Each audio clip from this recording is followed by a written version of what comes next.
दुनिया की सारी कामयाबी आप हासिल कर ले, तमाम खुशियां आप हासिल कर ले, लेकिन वालिदैन आपसे नाराज रहे तो आपकी ये तमाम खुशियां, तमाम कामयाबियां बेकार है। अस्सलाम वालेकुम वरहमतुल्लाहि वबरकातुहू।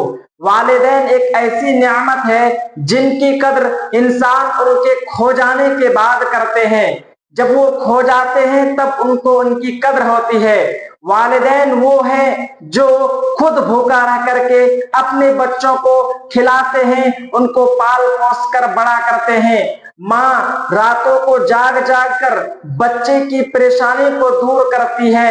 वो खुद गीली जगह में सोती है और अपने बच्चे को सूखी जगह में।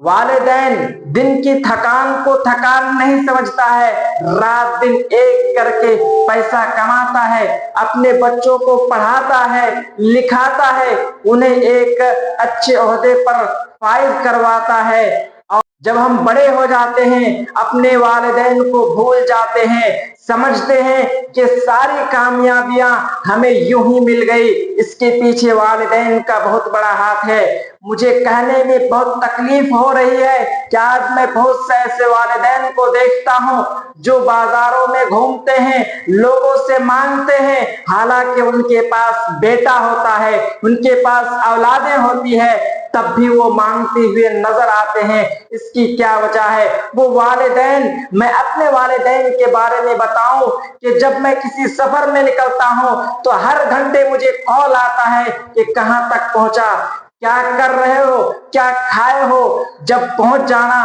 तो कॉल करना, हर वक्त मुझे याद करते हैं। जब मैं उनको थोड़ी देर के लिए कॉल करना बंद कर दूं, 1 से 2 दिन तक बात ना करूं, वो घबरा जाते हैं कि क्या वजह है कि हमारे बच्चे मुझे कॉल नहीं कर रहे हैं। अब जरा सोचिए, अगर ऐसी वालिदैन को आप तकलीफ देंगे, ऐसे वालिदैन को आप बूढ़ापा पे छोड़ देंगे, उनका सहारा नहीं बनेंगे, तो आप एक बहुत बड़े जालिम हैं। हालांकि कुरान मजीद के अंदर अल्लाह रब्बुल आलमीन ने इरशाद फरमाया, वक़ज़ा रब्बुका अल्ला तअबुदु इल्ला इय्याहु व बिल वालिदैनि इहसाना।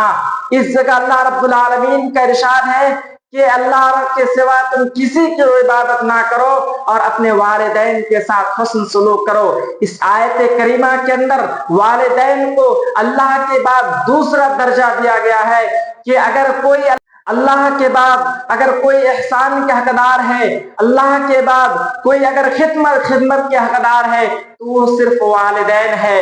आज उन्हीं वालिदैन को हम नाराज कर देते हैं, बूढ़ापा पे छोड़ देते हैं। हालांकि अल्लाह के रसूल सल्लल्लाहु अलैहि वसल्लम ने इरशाद फरमाया, रिज़ल रब्बी फी रिज़ल वालिदी व सखतुर रब्बी फी सखतिल वालिदी, कि अल्लाह रब्बुल आलमीन की खुशी वालिदैन की खुशी में है। अगर आप अल्लाह को खुश करना चाहते हैं, इसके लिए आपको वालिदैन को खुश करना होगा। वालिदैन की नाराजगी में अल्लाह रब्बुल आलमीन की नाराजगी है। अगर आप अपने वालिदैन को नाराज करते हैं तो अल्लाह रब्बुल आलमीन आपसे नाराज होता है। तो फिर आपकी वो तमाम खुशियां, वो तमाम कामयाबियां जो आप दुनिया में रह करके हासिल करते हैं, वो सारी खुशियां, वो तमाम कामयाबियां आखिरत में आपके लिए बेकार हो जाएगी।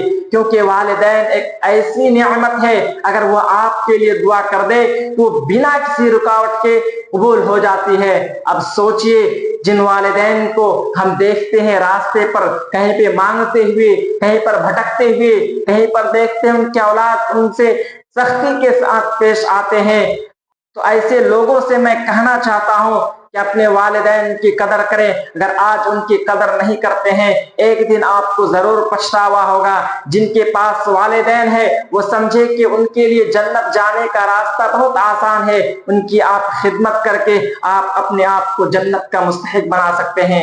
आखिर में अल्लाह रब्बुल आलमीन से दुआ गो हूं कि इलाहुल आलमीन हम तमाम मुसलमान भाइयों को अपने वालिदैन की ज्यादा से ज्यादा खिदमत करने की तौफीक अता फरमाए। आमीन।